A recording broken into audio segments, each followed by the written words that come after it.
Hi friends, this is Chef Sharad Devan, the food alchemist. Welcome to Nature's Basket Cookathon in collaboration with Travel Dine, where 15 chefs over 15 days will take you through their own favorite festive dishes. But I will be taking you through a gourmet journey with my special dish, an apple, maple and bacon dust scuffin.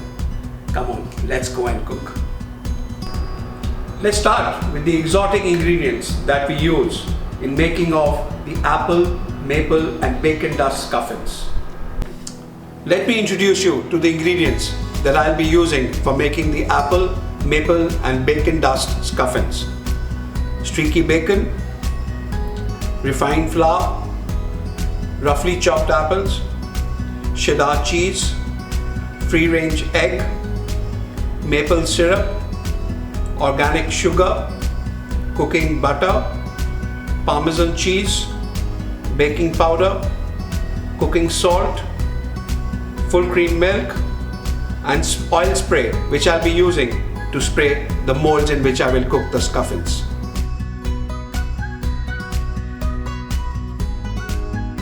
So that's the streaky bacon, violently, silently cooking on the hot plate.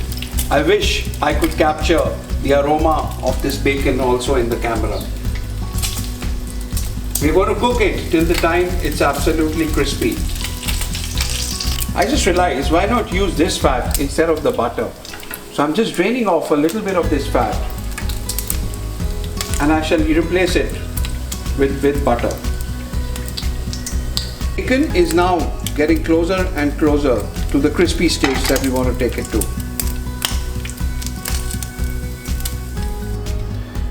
So when we reach towards the end where the crispiness is evident, we increase the flame and then we have to keep on turning it so that the bacon reaches its epitome of crispiness but doesn't burn. An important step is to preheat the oven for baking, because if you don't preheat the oven, the product will go dry because you'll have to cook it for a longer time. As said in the recipe, we'll set it around 350 degrees Fahrenheit, which is around 176 to 180 degrees centigrade.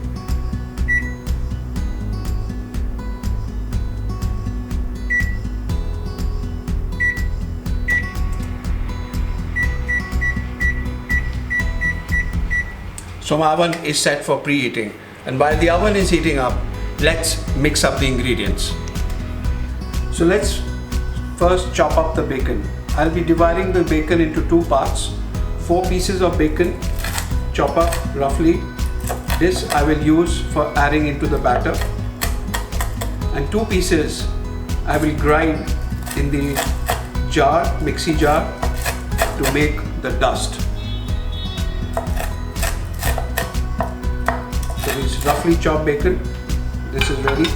This will I keep aside for putting into the batter. The rest of it goes into the jar for making the bacon dust.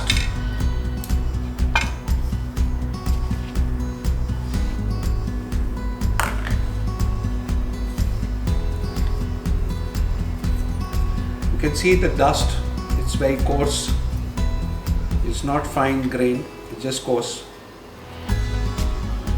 But it's got a very nice granular texture, it's very sandy texture and a very nice smoky smell. Again, I wish I could make you smell in the recipe. So let's now get down on assembling and making the batter for the scuffins. So first what we'll do, we'll take the milk and the egg and gently blend it together. I usually do this first so that they get a little resting time in blending with each other. And while they sit and rest and mix with each other, let's mix the rest of the ingredients. The flour.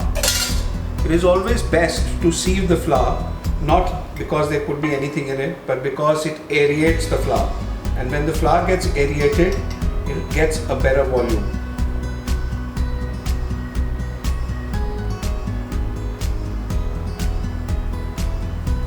We have to be a little patient when we are doing the sieving, because as you can see, the amount of flour which would seem like just one sieve full is now looking at least 2 sieve fulls. Right? So I've got my flour.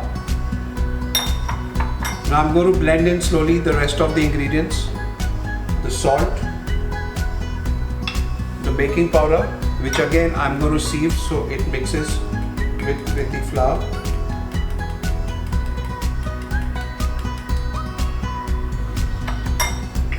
And now one by one we are going to blend in the rest of the ingredients. The sugar, the cheddar cheese, the chopped up apples, the chopped bacon, and butter. But as I said before, I'm not going to use all of the butter. I'm going to use half of the butter. And the half of the butter which I'm not using, I'm going to substitute with this lovely bacon fat. And you know what's amazing about the bacon fat? Actually, historically in French cuisine, bacon fat was used for cooking meat. But if you are a bacon eater, a pork eater, you could take this fat and store it and use it for grilling your fish, your chicken. I'm telling you, your cuisine, your food dishes are going to elevate to a totally different level altogether. That's a chef's secret.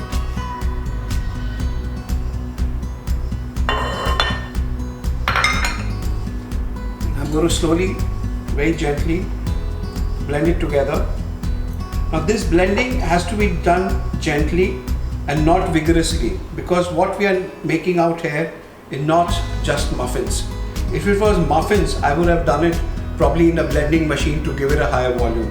What we are making is scuffins, and you must be wondering, what is scuffins? Scuffins is a blend of scones and muffins. So you get that biscuity texture which a scone has, that melting buttery biscuity texture, but you still have some softness and volume which comes in a muffin.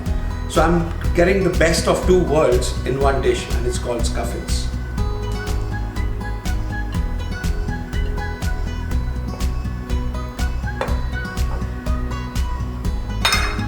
I'll use a fork, best way to mix the ingredients till the time you see a little crumbly texture being formed. You can see it is getting crumbly slowly and slowly.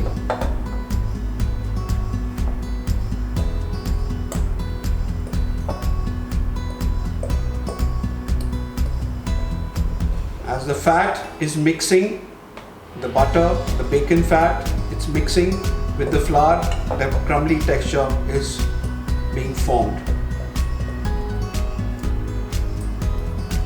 As you must have guessed by now, this is a savory dish, but we do add sugar. It's a very strange philosophy that we follow, but there is not a strange philosophy. There is also a science behind it, but that I leave for a different story altogether. Is that whenever we make salty dishes, we add a little sugar. It enhances and balances. And whenever we make sweet dishes, we add a little salt to balance the sweetness. That's the philosophy. Right, the crumbly texture is ready, and now I put in the egg and the milk mixture into it. Slowly, gently put it in and blend it. No vigorous mixing required out here. So you don't need muscles to make this dish. You just need a great recipe, a little bit of patience, and of course, a great festive season ahead.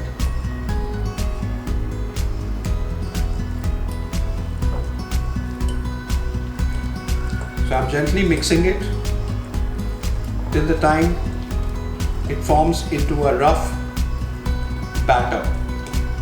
As you can see, it's a rough batter. It's not a very fine batter, and that's what we want, because we don't want volume. We want softness. We want a biscuity texture, but we want just a little bit of aeration.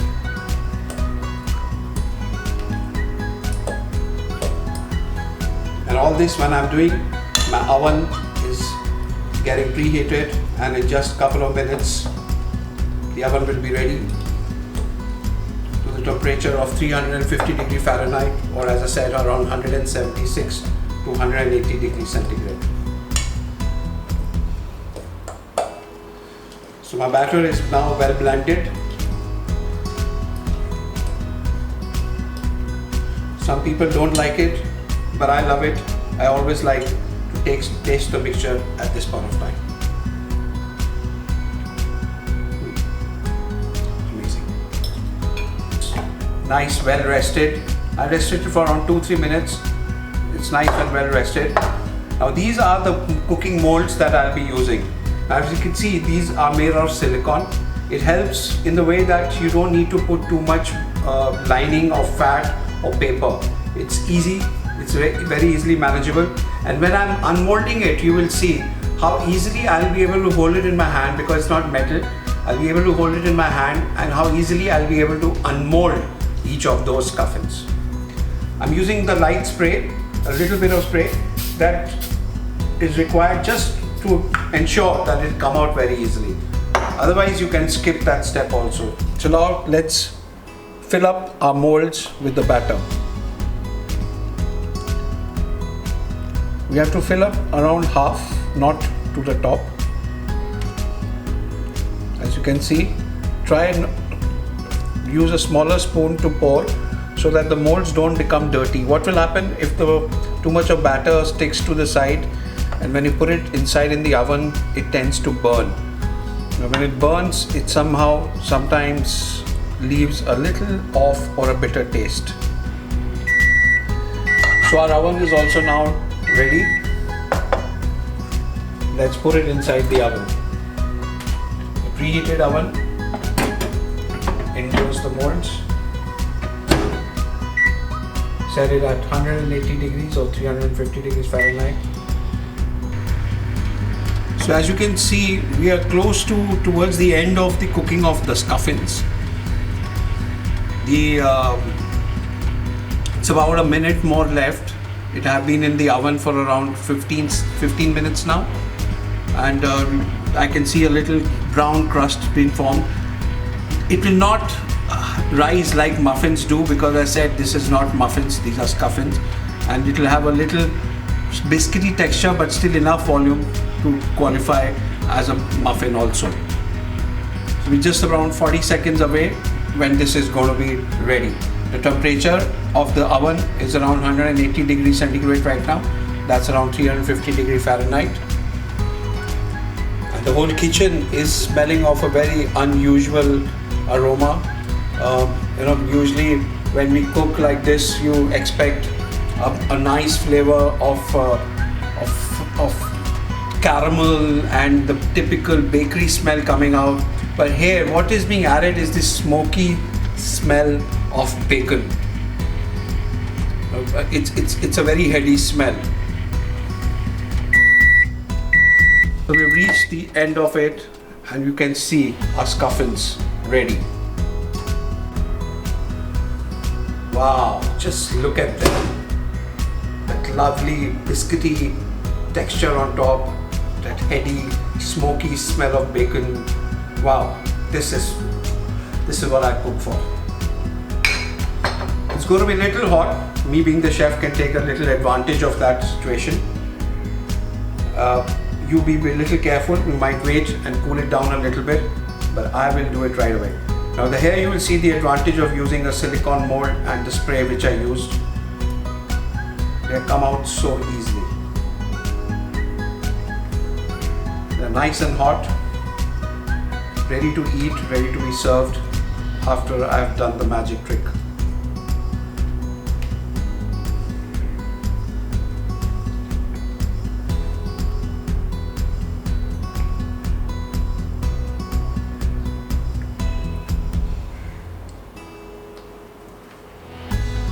Right, so here we are, ready to do the last step, the magic trick on these scuffins.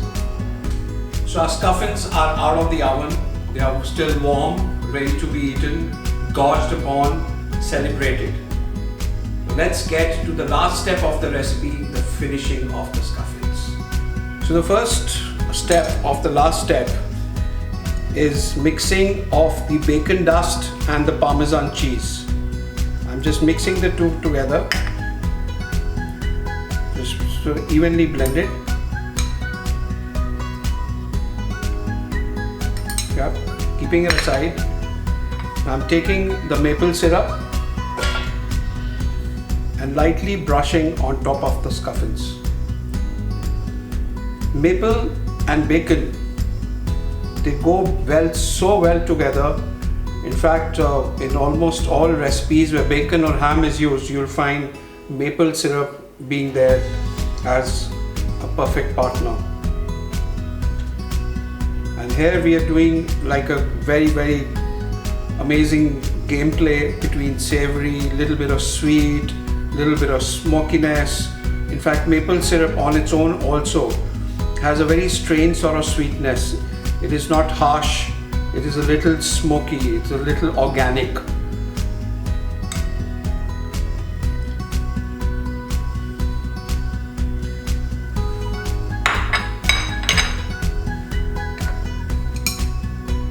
And I'll use my hand now to sprinkle the bacon and Parmesan dust, which we can call the Christmas confetti right here actually. Wow, just look at that. Just look at that. Not everything to look good, to look complete, needs a cherry on top. Some of the things can have the bacon and Parmesan dust also. And this is such a fantastic mixture, you can actually use it in many other ways.